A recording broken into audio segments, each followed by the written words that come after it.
You've got to live each day as if it is your last, but plan as if you're going to live forever. Of why you think that if you do write it down, what changes do you think in your head? Write the goals down on a daily basis. You write them down. The following day you write them again, but you don't look at the ones that you did yesterday. And you do that for a period of time. And what happens is, very occasionally a goal will come in and it's somebody else's idea that they've planted in your head and you think that's a cool thing. But after a period of time, you'll write down the same goals every single day. Because your goals, they're like cream. Right? They rise to the top of the list. The writing down gives your subconscious the instruction, and the instruction is that you're giving to your subconscious is you've already achieved it. I earn £100,000. Not I want to earn. What would you consider then, if £1 million isn't freedom, what would you consider financial freedom? Welcome to Working On It. This week's episode is a guy called Doug Bennett. Now, Doug has seen his fair share of ups and downs on several occasions. He's hit rock bottom more than once and found a way out because his refusal of just never giving up. He just never has that give up attitude. He just keeps going and keeps going. He explains exactly how he hit rock bottom and how he got out of it in this episode. He's taken a business to a multi-million-pound value and then sold it and then gone on to build another one. So he's a big believer in goal setting and has a clear strategy of reaching financial freedom. I hope you enjoy the show. Now let's jump into it. Doug, welcome to Working On It. That's the name of the podcast. I really appreciate you coming up to see me. Thank you very much. Yeah. Unfortunately, it wasn't a dry day, so it wasn't on your Harley Davidson, which would have been great to see, but never mind. We'll do another one. But what I wanted to dive into is when I had Byron on and he recommended you and he labelled you as the goals guy. Yeah. Why the goals guy? I should have brought it with me. Back in 2004, so 20 years plus ago, I picked up from Brian Tracy to write your goals down on a daily basis. Write them down. I've got a little notepad. It's about that big, yay big. So write the goals down on a daily basis. You write them down, and then the following day you write them again, but you don't look at the ones that you did yesterday. You just write a fresh set of 10, and then the following day a fresh set of 10, and a fresh set of 10, and a fresh set of 10. And you do that for a period of time. And what happens is, very occasionally a goal will come in and it's somebody else's idea that they planted in your head and you think that's a cool thing. So it will come in and it will be there, but it might only be there for a day. But after a period of time, 21 days they say, or whatever, it might be a month, you'll write down the same goals every single day. Because your goals, they're like cream, right? They rise to the top of the list and they rise to the top. So you'll be writing the most important goals first, and then the smaller ones will be, peripheral. Okay. So I did the process, but I'm an entrepreneur, right? We have shiny things, shiny object syndrome, right? So something else came up and the little goals book got tucked away in the drawer. And I went through stuff we can go into, because it's all about resilience and, dealing with stuff. But I found the book probably 5-6 years later, and I'd achieved 9 out of 10 or 10 out of 11 of the goals that were on this list. I was like, maybe there's something in this writing the goals down and the goal setting malarkey. Yeah. And it is, there's a science behind it. Your brain is there to protect you. And so we have stimuli coming at us all of the time. Yeah. Okay, we've not got much in this room now because it's, a studio, but ordinarily you'd have the air conditioning going or cars going past and your brain cuts all of that information out. But it's like a new mum will hear her baby snuffling 2 rooms away, Yeah. It's like your brain is set to take care of you, but also get rid of all the shit Yeah. right? Yeah. Otherwise, you'd just explode. If you processed all of the stimuli, you'd just explode. So once you start telling your subconscious, which is the act of writing, and this is the important thing, you've got to physically write the goals down. It's no good typing them into an app or anything like that. We've got to go old school, folks. Yeah. We've got to go back to, so get a journal, get a little tiny notebook, write the goals down, because then that's a direct link to your subconscious. So now all of a sudden, you've written it, you've given it an instruction, and you give it the instruction as if you've already achieved it. That's another thing, and we'll explain why that's important. But now data's coming past you, and you've told it what's important. So now it goes, wait, hold on a second. That piece of information there is important for that goal that you told me that you wanted to achieve. So the data that's there all of the time, that's coming past you all of the time, right, is just comes past. But if you tell your subconscious what it is that you want to achieve, it'll go, that will help me towards that goal. So I know I've got, I don't know how many examples where I can share with you just to demonstrate that it works. Yeah. So what the difference between typing it and writing it? Well, it's the physicality. Is that what it is? It is the physicality. Right. Okay, I see. Yeah. So it's because I too have a journal, and I love writing anyway, and so much so that there was one time that I went away for the weekend, and like when your brain just flows so much, and I came back, and my right arm was killing me up here because I've written so much by hand. And it was just crazy, but you don't realise it. It's only like the Monday and the Tuesday, I think, oh my God, why is my arm aching so much? And then you think, okay, it's because of like the whole weekend I'd spent kind of pages and pages of notes. And it was like just dumping it all onto paper and then putting it into some sort of clarity, some sort of order. But I think there is I'm too old school, but what I'm wondering, like you see all these apps, like, the tasks, the habits, all of this sort of thing is all on apps. And I wondered if there'd be a difference between having the apps and having a journal. Well, I think sometimes we need to get ourselves away from the phone. Yeah. Right? Yeah. We all like almost our arms are fixated in this position. Yeah. Right, certainly. And the kids are going to grow up with bigger thumbs, I'm sure, in the future. Yeah. Certainly a lot of working out there. But or we speak stuff in as well. So but there is the physicality of it. Okay. Now if nothing else, just take a break from the phone and just give yourself the peace of the writing.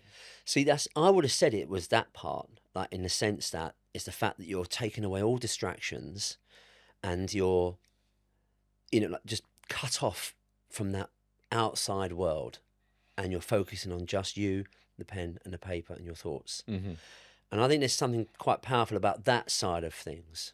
Would you agree? Oh no, Yeah? absolutely. Yeah. I mean, I've created a little. There's a thing called the Pomodoro effect, and you spend 25 minutes working on a project and you have 5 minutes off. And I've created a couple of little things on my phone so that I can just go Pomodoro, and then I can't go into anything else on the phone for 25 minutes. So it's like a status kind of that your phone goes into. Yeah. Oh, I see. Right. And that's I good. can flick the screens, but it doesn't. None of the apps come up. Yeah. And then at 25 minutes, it goes, right, okay, have a stretch. And then there's a 5-minute break, and I'll stand up, because that's another thing that you should be doing. That's a really good idea. I didn't even think about that. So phones are okay for something. I was like, exactly. That's it. Yeah, okay. But then you're dictating your time and how you want to live. Yeah, so I've got a thing that I want to work on, and you probably should only concentrate on things for that amount of time. There's scientific research on it. Yeah, that's it. Yeah, like 20 and 30 minutes at a time, isn't it? Take a break and so on and so on. But no, I like that, because that's you taking back control of your time, not the other way around, to your phone's like pinging non-stop. But it's you taking that control and saying, well, actually, I'll let myself know when I'm ready to check the phone. I've got other things that I'm getting on with. Absolutely. So that's a really good idea. Yeah, brilliant. It's only recently implemented, I have to Oh, be honest. okay. Yeah, I'm 62 years of age and work And still out. learning. Still learning. See? Still learning. Every day is a school day. Absolutely right. You're earning or learning, I say. Yeah. So, is it true that you had bankruptcy in your time? Very close. Right, The close. thing next to it, an IVA. Right, Right? okay. So individual voluntary arrangement. Now, that's not really cool. I'm a financial advisor, right? It's not really cool to be on the edge of bankruptcy as a financial advisor. So it's a period that, I'm okay with talking about it because there's lessons to be learned. My ex-wife is not happy about it because Right. obviously she was involved to a degree. But it's I've been a mortgage broker for 40 years. I do less mortgages now. I've got somebody else that does the mortgages for me. But in 2006, November, my mum died. And then 12 weeks later, my dad died, clearly of a broken heart. So he died in February 2007. So 63 and 64, so no age, and I'm just coming up to 63 in March. So it's like, ooh, it's all a bit. There's lots of little things, little triggers, and we all have triggers in our lives that make us decide on things. But anyway, I got my inheritance. I bought a big house. I kept hold of my old house and rented that out. And I was doing 10, maybe 12 mortgages a month.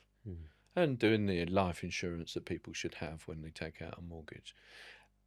And so I was making reasonable amounts of money. And then, of course, so I bought the house, big mortgage in 2007. In 2008, we had the global financial crisis. So, from doing 10 or 15 mortgages a month, I did 25 in 2008. In the whole year. Wow. So it's like a massive drop. And of course, I've got this big mortgage and bigger bills and blah, blah, blah. So I started robbing Peter to pay Paul. And by the end of 2010, I was 118 grand in debt, plus the big mortgage. Now, fortunately, because of my work ethic, I don't force things on people. So my persistency on my life assurance sales, etc., was very, very high. That people kept their policies when I sold them, so that was all cool. So my network, the people that were governing me and keeping an eye on me, allowed me to into the IVA and allowed me to keep my license as a mortgage broker financial advisor. Right. They could have said, no, we don't want any of that. You're out of the industry. So being out of the industry at 53, it's something you've done forever. It's like a bit scary. So, I'm grateful for that support. But that was testimony to the work that I'd done and being a good egg all the way through prior. So, so as I say, we did the IVA. Now, an IVA means that you agree to pay back pennies in the pound for the debt. So we agreed 33p in the pound. And I had to pay that back over, 5 or 6 years. And I paid back 88p in the pound by the end of the IVA. But during that period, I couldn't borrow any money.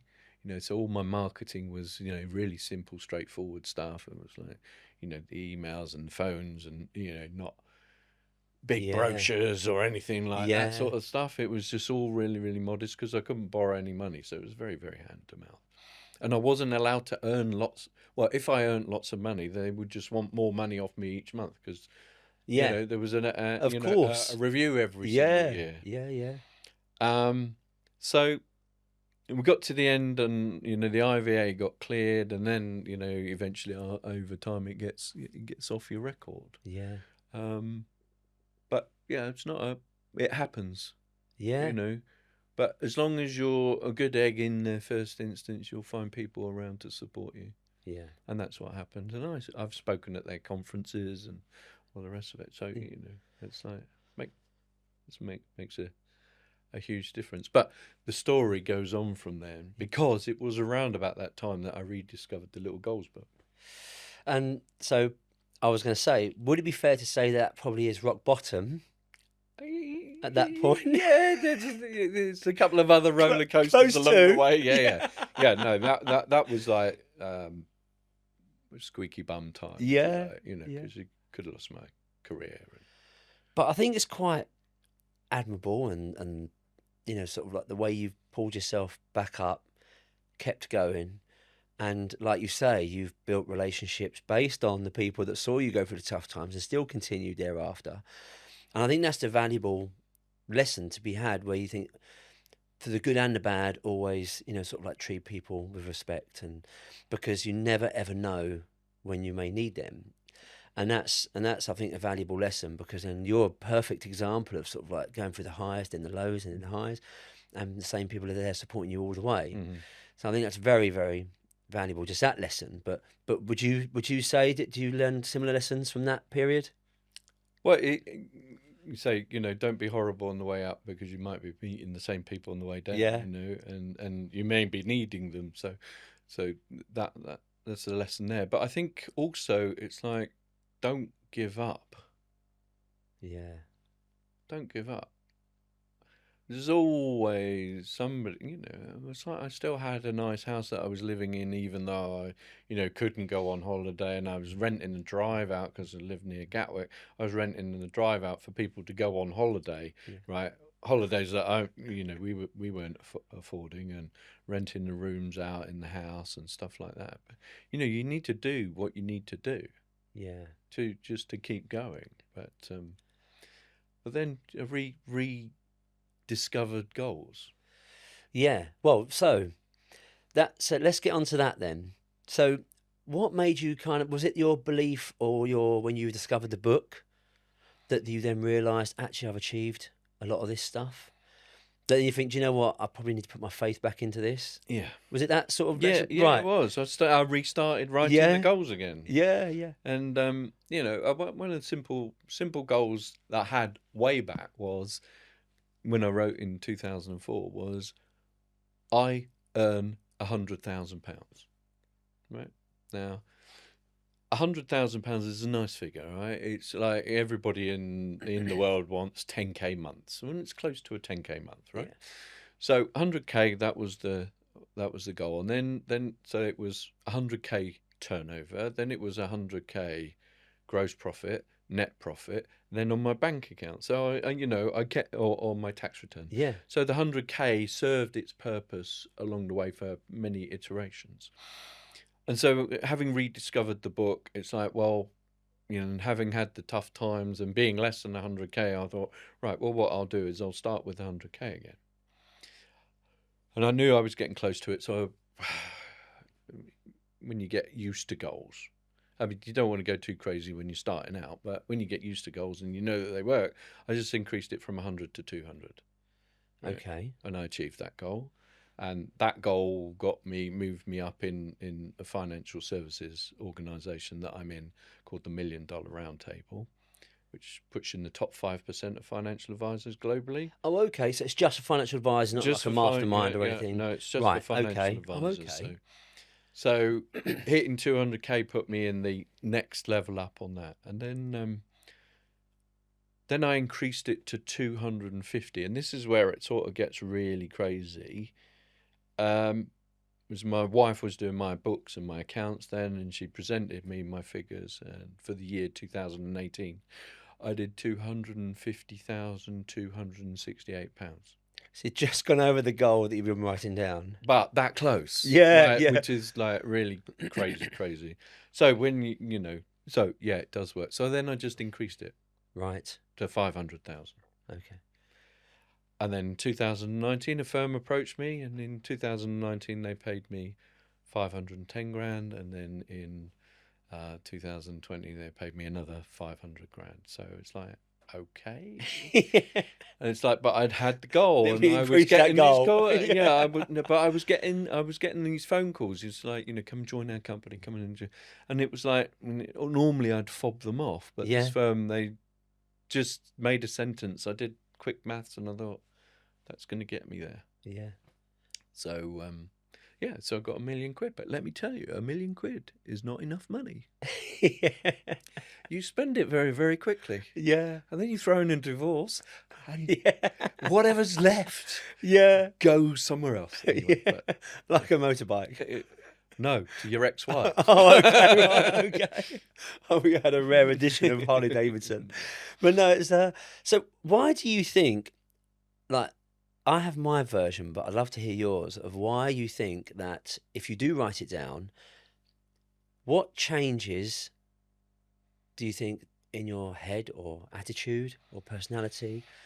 Or is it just a case of putting it out in the ethos, it's out in the universe, and it just somehow comes back to you? I think it's a combination. Right. I think it's a combination of those things. First off, the writing down gives your subconscious the instruction, and the instruction is that you're giving to your subconscious is you've already achieved it. I earn £100,000. Not I want to earn. Okay, so earn. So on that, is that for all goals? All of them. I ride every day. I ride a 1200cc custom Harley Davidson. Right. Right. Okay. I am a good timekeeper. Yes. Right. I should Just write that little down. ones. Little ones. You know. Yeah. So I'm a good timekeeper. Right. I'm here for the podcast this morning, Yeah. which was scheduled at 10, and Yeah. I'm here at 9:05. Yeah. Right, because it's like I didn't want to take any chances of the traffic or anything like that. Yeah. So it's like, okay, Yeah. I had time to have breakfast, you know. Brilliant. But that's the thing about the timekeeper thing is like you turn up early anywhere, it gives you time to relax and get in the zone for Yes. whatever it is that you're going for. Yeah. Whereas if you're, 45 minutes away, if the traffic's good and you leave with 47 minutes to go and you get to the car and you realise that you've left something in the office, rush back to the office, and then all the traffic lights are going red, red, red, red, red, and then there's, a tractor, and it's like Yeah. your heart rate's going, and it's like as soon as you Yeah. turn up at the meeting, it's like you're not thinking about what it is that you're going to be Yeah. talking about. So it's like, so the timekeeper one is like Yeah. is a good one. Yeah. So you write it as if it's already happening. Already happening, because your subconscious can't tell the difference between real life and See, the that's world a that you're major in. shift. I think that's probably a major shift. In that, like you say, you're telling yourself as if it's already happening. You are this person, or you Yes. are doing these things, or achieving these things. Yeah, it creates constructive dissonance in your subconscious. So it goes, well, now you're telling me that this is happening, but it's not. So I need to find a way to catch up. Yeah. So it accelerates the Yeah, yeah. process. So after that, then your framework for your goals, for your vision. So you've written the books, and then where do you go from there? Well, so I got a chunk of dough, right? Okay. I've got, so ridiculous. Got a swim spa in the garden at the house, and new kitchen and new motorbikes and new car, and then you invest it and you blasé about the investing, don't keep an eye on it, and that tanks and blah blah. So £1 million isn't enough. That's all I'm going to say. Right, I know I've gone back to that, but but at that time I used some of the money to write my first book, and the first book was called Goals Do Come True. Yes. And that the Goals Do Come True book is for my peers in financial services. So it was just really something to say, guys, look, this is my story, emulate it, follow it.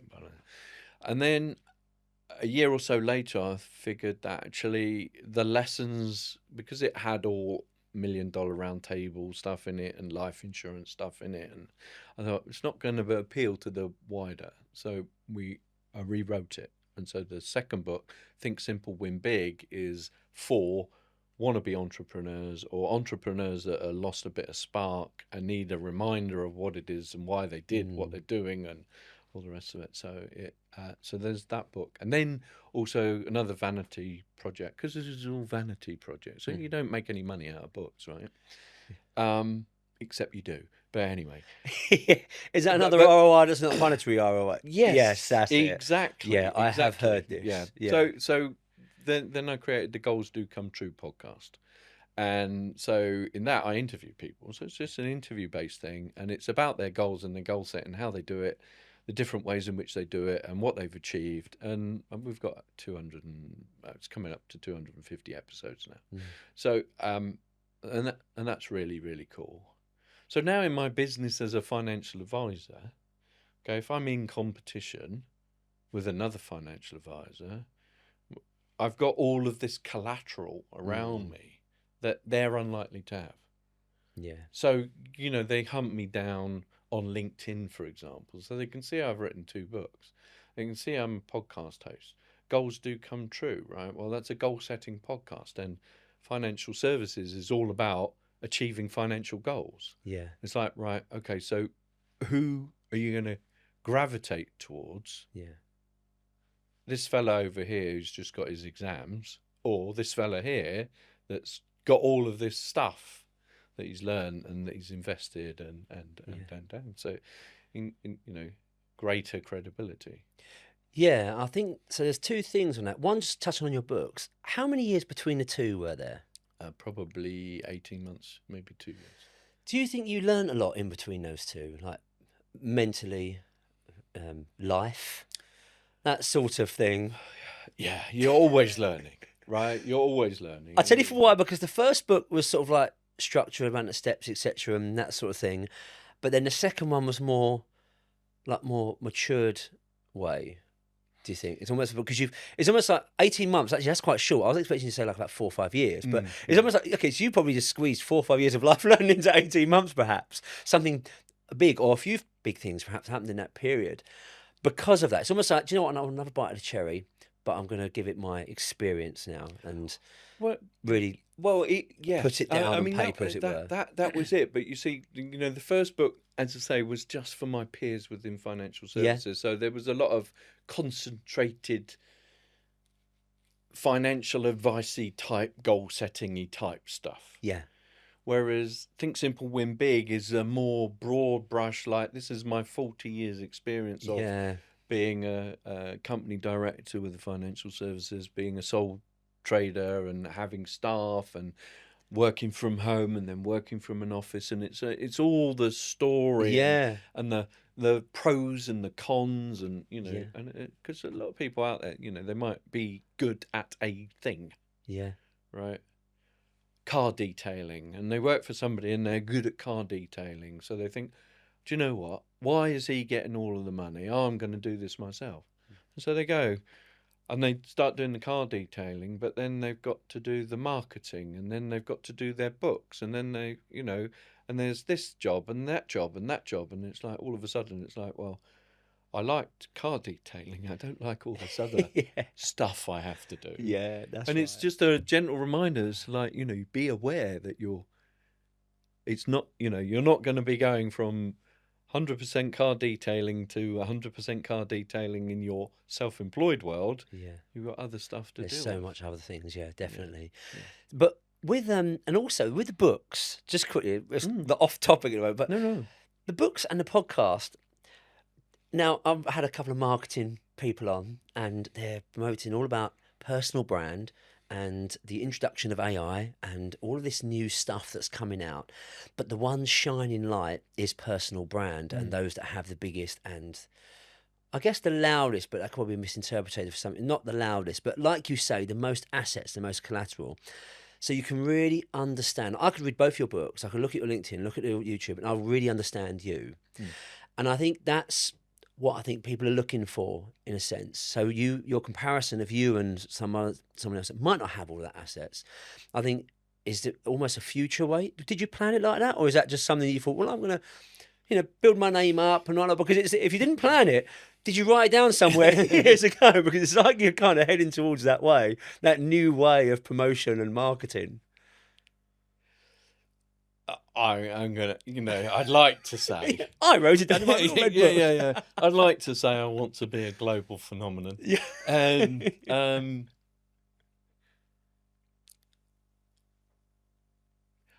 It's funny. I sometimes go, right, this is me, Yeah. right? This is going to be lost in the audio, and this is the universe Yeah. revolving around me, Yeah. right? So I'm the center of the universe, Yeah. and that's what I've always wanted to be. Yeah. But the thing is, if you think about it, we should all be the center of our own universe. We've got to look after ourselves first. But I think Most it was a definitely. useful byproduct. I think it's developed, and then I'm reasonably smart, I would say. Right, so you get given clues on things, and I said it earlier. Success leaves clues. So you go, right, okay, what can I be? And so, I've used goals for over 20 years. I've interviewed people on goals and goal setting. So it's like the goals guy, right? That sounds pretty cool to start with. So I'll get that trademarked, which Yeah. I have. Yeah. Be a third And book coming. I've got a third. I have got a third Oh, book okay. coming. I have got a third book coming. And it's like, right, okay, I've got to. I've got to lead by example in this regard, right? So I've got to have some goals. Now, I've been going through a divorce for a couple of years, and that sort of has distracted me quite a bit. Mainly because, I don't know if I want to say that. Oh, no, we're divorced now, so it doesn't really matter. Right? Have I worked as hard as maybe I probably could have done over that period while we were getting divorced? I didn't want to pile of extra money in my bank account when, Yeah. So it's like, maybe the foot has been taken off the gas. And now the universe, back to what we were saying earlier, the universe is, I've said now I'm ready. And there's so many new opportunities are coming my way at the moment. There's a lot of little jobs that I thought, I'm going to pursue that. My LinkedIn thing, I've got a ghost writer on my LinkedIn profile, and she's served a magnificent purpose for me. I mean, it's like yesterday, I was talking to a guy, and he's come across me as first time as a financial advisor. And he's talking to his girlfriend, and his girlfriend said, "Well, who is this guy? He's just some random. He's been referred to me." And he said, "Here's his LinkedIn profile." And she went in there and just sent a thumbs up back to him. So it's like, right, okay, so the story is right on the LinkedIn profile. Yeah. And it's like, and so that the LinkedIn's blowing up now. So I'm starting to get some stuff from there, and when I get invited on podcasts, and Yeah. it's all this sort of stuff, and it's back to is it manufactured, or is it it's there. I'm going to say I'm in transition, or I have been in transition. I'm out of transition now. I'm like rocking and rolling, ready to go, and I'm on the cusp. Yeah. I'm on the cusp of greatness. And I do you know what? I love that though, because I think that's how you've really got to think of it. Like the old Les Brown thing, like obviously Les Brown, he's like one of the best. You mentioned Jim Rohn, that's one of my favourite guys ever. But Les Brown was like, because you have greatness within you. And I know that was his line, and he kept saying it, and he kept saying it to a vast audience. So you think, well, what, really? Everyone in this room has greatness within them? Come on. But you think, if you really dig deep, I think there's a truth to that. Because it depends on how you see yourself and what you want to achieve and what you want to put out, as you say, and the actions that you want to take. And everyone's capable, but very seldom go for it. And that's unfortunate, because It is. I think we could solve a great deal of mental health issues in the UK, Yes. or globally. I was Actually, saying, yeah, we could globally, do worldwide here. if more people had a purpose. Yeah, definitely. And so you touched a bit there on the financial part. What would you consider then, if £1 million isn't freedom, what would you consider financial freedom? That is a very, very good question, because it's different for everybody. Right. Okay. So could we summarise it, or perhaps give some sort of purpose? Yeah, I mean, you segued perfectly into into what I do. Yes. So I've got two businesses. I've got well, if we call my books, podcasters, as a a fun side hustle, Yeah. right? So I got a financial planning business and a financial services business. So the financial services looks after the pensions, investments, and mortgages and life insurance, and that's a necessary tool, right, in the toolkit. But the thing that I enjoy the most, and it stems from my parents passing away, is the planning that I do for people. So I've got a program. It's called the Work Optional Lifestyle Financial Plan.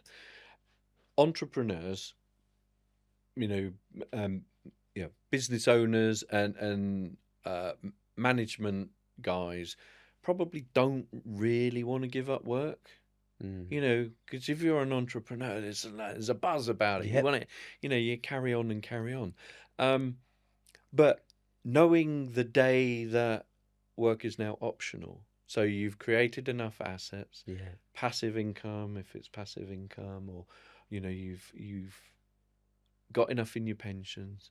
You know what your income and expenditure is. You know what your expenditure needs to be. So I plan that for people. So very often I come across people. There's basically three types of people in the world. There's people that have got too much money.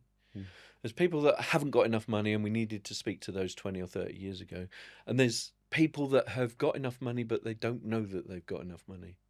And they're the people that I make the biggest difference to, because I can show them that they're 1 year, 2 year, maybe 5 years sooner or closer to work being optional. Retirement, if you like, is the Yeah. old-fashioned work. Yeah. Right? Okay, but if you're an entrepreneur, it's like, and you retire, you get bored pretty quickly. I bet. Right? There's only so much golf you can play, and all the rest of it. So it's really a case of, right, well, and I've had a few people, and it works for all different types, where we put together a plan, and they're already got enough money to live the rest of their lives without fear of running out of money. Yeah. They just didn't know it, and they're 62. And they're thinking that they've got to work to 67, or some of them are even thinking, well, I've got to work till I'm 70. Yeah. It's like, well, no, you could stop now and you'd be okay. And we factor in like really aggressive spending on holidays and, hobbies, and we do all of that stuff for them. And then my work starts, because they've had a 40-year habit of saving. And now we've moved up the top, and now we're spending. And that's a massive psychological shift. Yeah. And that takes an awful lot of work. But that's the best bit. Yeah. The thing that it switch on in them, that they're actually, all of their hard work all the way through, right, has come to the stage where, yeah, I can stop working tomorrow. But now I'm going into work because I want to, not because I have to. Yeah. Takes away an awful lot of stress, because it's like, you flip me off. There's a stronger word that we could use in that sense. You flip me off, I'm out of here. Yeah. Right? And That's it's like, right. so you don't put up with Yeah. stuff. What would you say then? What's the middle people then? So what would be an average, or could we even put an amount on it? Like, let's say the UK average wage, let's just use that as a guide. Yeah. Could that be possible? If you had that, you was earning that, an average yearly income, could you really change your life from just that? If you start early enough. Right. And you get the right habits in place. Okay. Right? Yeah. The problem that we have is, when we get paid, we're paid for two people. We're paid for the person we are now and the person that we're going to become. Right? My job as a financial advisor is to stop you spending the money of the person that you're going to become. Now, the person that you're going to become could be disabled and unable to work, in which case we need some kind of income protection-y type stuff. So we need to take a little bit of money away for that. You might have a heart attack or cancer or stroke, in which case we need to have enough money in place for you to be able to pay off a mortgage or reduce a debt or take some stress out of your life. So we need to put some money away for that. And then you could live a very long and fruitful life and live to 100. And so we need to take some money away and prepare for that. And where we don't know which of those 3 scenarios could happen to you. So we've got to do a little bit for all of it. But there are people out there that have lived a modest life and they haven't tried to keep up with the Joneses, get a new phone every year. Every time, the new X phone comes out, they buy a new one, and the big holidays, and it's like making sure our Insta story is better than all of that malarkey. Yeah. So it's like, well, yes, you've got to reward. You've got to, I think, you've got to live each day as if it is your last, but plan as if you're going to live forever. That's pretty good. I thought I'd just drop that one. Yeah. Leave a pause so we can cut it out. That's right. Yeah, exactly. That's going on the Insta. It's not mine. It's not mine. I picked it up from somewhere. Yeah. But back to what we said earlier. Yeah. It's like you pick stuff up. Definitely, yeah, that's it. But it is that. It's like, right, you're paid. So if you cut your cloth, don't go chasing everybody else. And it's difficult because, it's like we can get an Amazon delivery this afternoon. So much temptation. There is so much temptation. But, the good old greats, they all go, it's like, don't give in to temptation, save now, work hard now, and create your future. You've got to have some goodies along the way, but, doesn't need to be the 75 grand, Beamer or Tesla or whatever when we don't earn that level of money. Yeah. So with that, I think with the planning, because let's say, for instance, like I have like younger children. They're not younger anymore. They're much older now. But during that period, I was thinking, okay, I've got them for a short period of time, given the whole span of life. And I wanted to create as many memories as I possibly can. And I'm sure many are like that as well.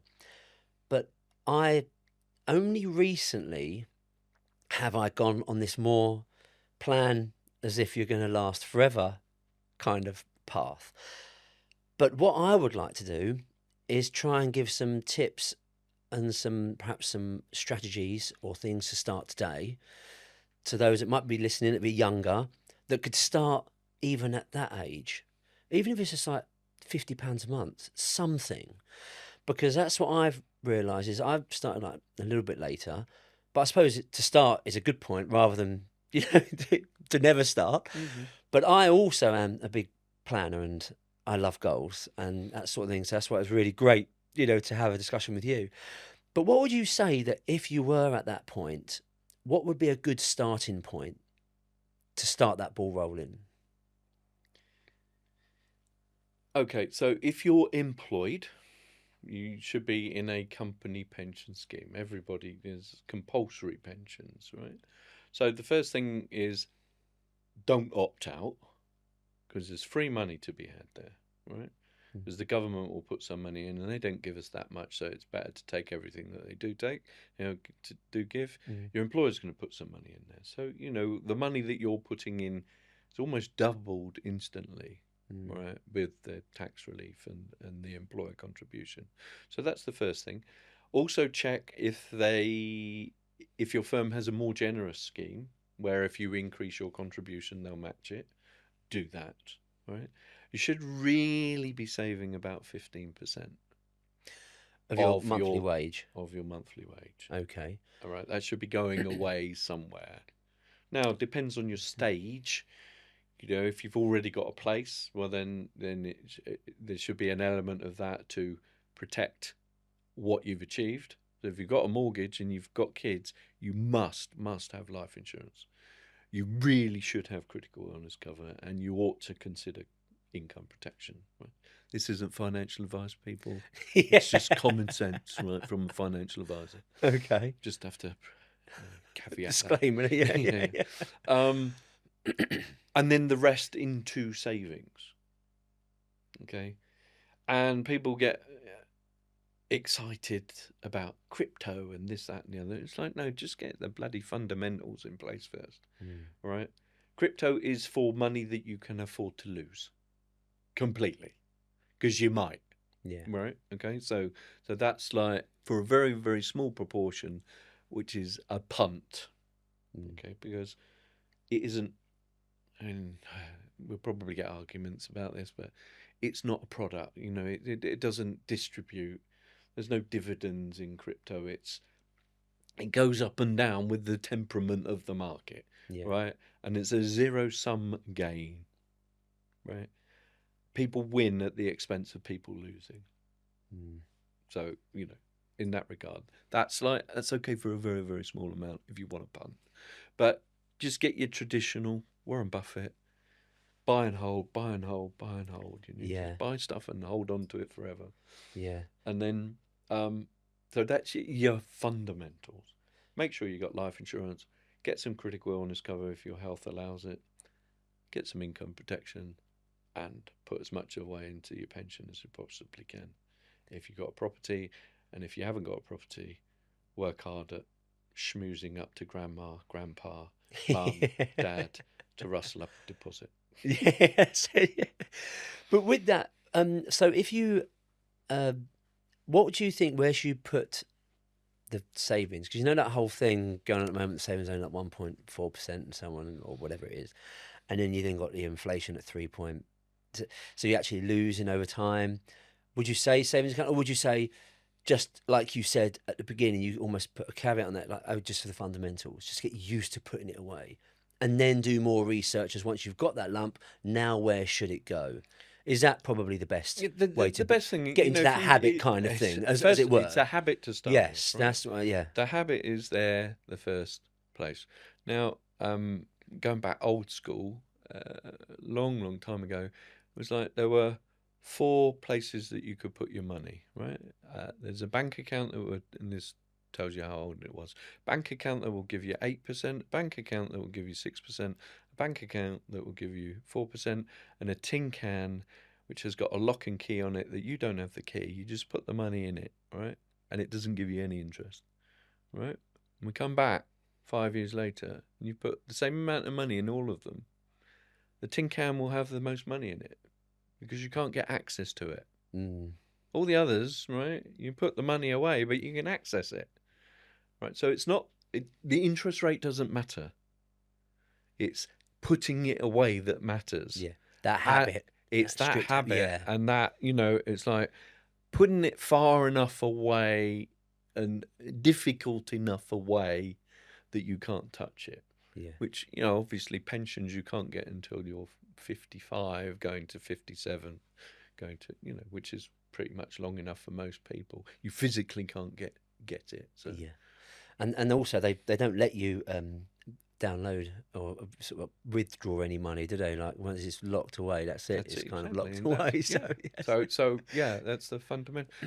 Again, another call this week. I did a plan for a couple 20 years ago for their daughter. We just tucked some money away, and it was in a bond, and it was like, it was for her, and she contacted me. She needed some help with the paperwork, and 64 grand that is now a deposit for the 21-year-old daughter, right? And it's like, well, we don't know what interest rate it was getting. It was a simple fact. It was put somewhere where they couldn't get access to it. brilliant. And then 21 years later, there's 65 grand, Yeah, which is a good deposit in the southeast. That's right. Yeah, definitely. Deposit. Yeah, and like you say, it's no like, not as if it's harmed anything or, you know, damaged anything along the way. It's like just put away a little bit at a time and forgotten about. So I do think that's quite powerful, that part. Like you say, the Warren Buffett way. You know, just allowing it to compound. Absolutely. So I've got, this is the first time I've done this, but I've got the quick fire. Do these? Yeah, go for it. So, the goal you're most proud of. Ooh, a goal I am most proud of.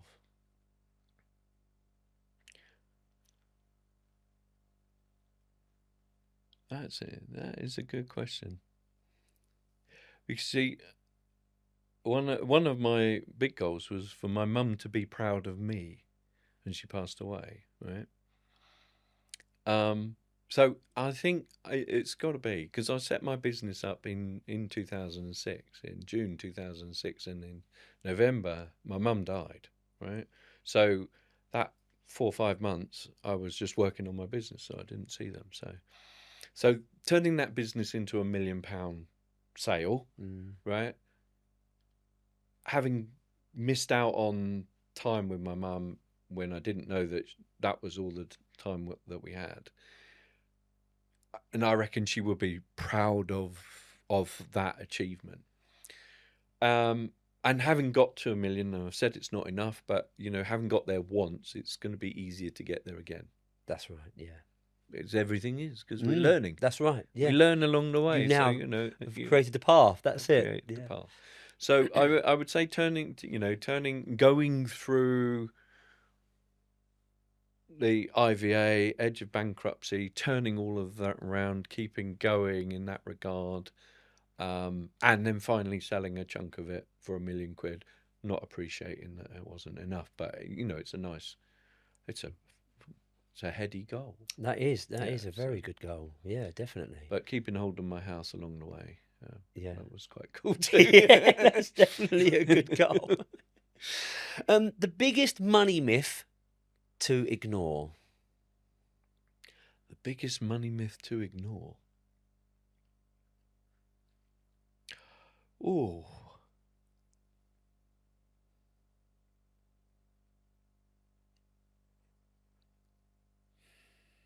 Wow. See, money myths. I am going to be honest here. That is, I'm thwarted by that question because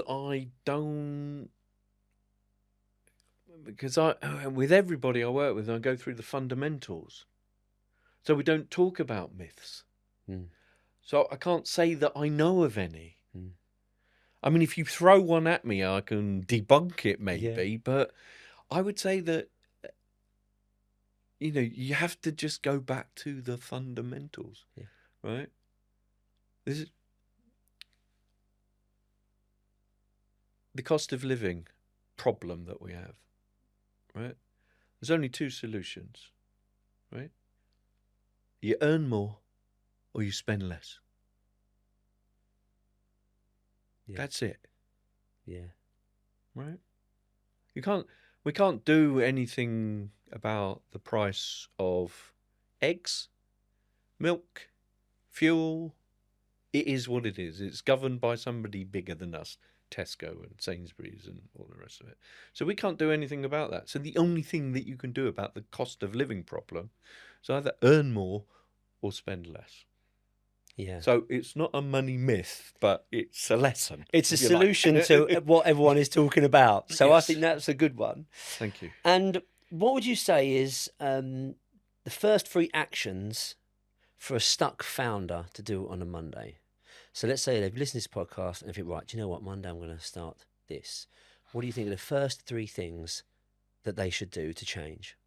Okay, the first biggest thing that they should do is get a blank sheet of A3 paper. A3, okay. A3. Right.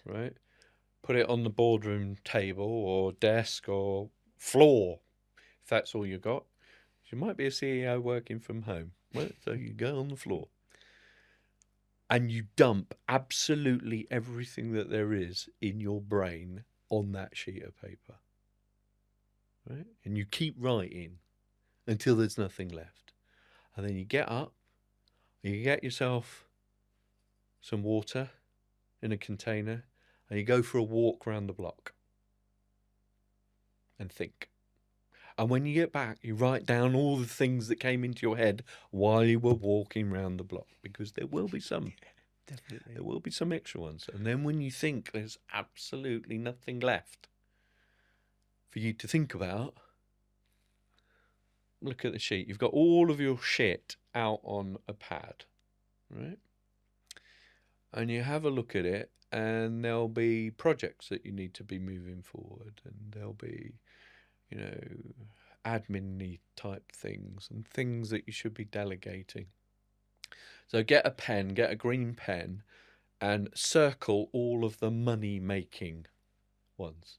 The ones that if you did that job, then it would bring you some money in the next week, month, or quarter. That's a good one. Right, okay. Circle. And write the amount of money next to it that it's worth. Okay. Then get an 8-year-old in and you say, look, I've got all these things to do and these big figures here are the money. Can you tell me which one's the most important? I'm being dry because an 8-year-old can tell you that a 10k case is worth more than a £300 case. Yeah. Right? And you can work that out for yourself. And you're going, oh my God, a 10k case. Oh my God, it's just going to be a big job. Well, of course it's going to be a big job, right? It's going to be 10 times bigger than a £1,000 job. And it's going to be 100 times bigger than a £100 job. Yeah. But it's worth 10 grand. Yeah. But it's not going to take that much longer to do. Yeah. That's one of the things, isn't it? Right? It's 10 times the time. It's not going to take 10 times the time of the £1,000 job. Yeah. So it's like, and then concentrate on that. Yeah. Yeah. Brilliant. So that's just one thing. Yeah. Yeah. Right. Well, I think there's a few there, but that's the thing. That's a really good one. And then if you can finish this sentence finally is goals do come true when? You write them down. You let your subconscious do the work on it for you. And you'll be surprised at where you end up. Cut your teeth in some easy ones if you like, okay?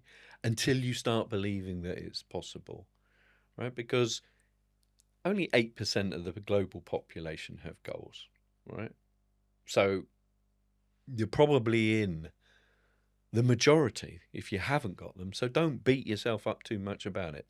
The strange thing is that it seems like most of the wealth is in the top 10% across the world. Was it correlated? Yeah. I don't know. I would definitely say there's some connection there for sure. And Doug, finally, where can people find you? DougBennett.co.uk. And I'm on LinkedIn as well. So Brilliant. Yeah, that's the best place. Doug, it's been a pleasure. Thank you so much. I wanted, as soon as I heard about goals, I'm a really big goals person, and I love setting them. I love achieving them. Certainly the smaller milestones, because that gives you the energy to continue. Certainly if it's a big goal. So when Byron recommended you, I said, I like the sound of that guy, the goals guy, right up my street. So I really appreciate it. Thank you very much for coming on. And yeah, we'll see how we get on. Hopefully there'll be a part 2. Yeah, I'm more than happy. Brilliant. I've enjoyed it. No, thanks very much, mate.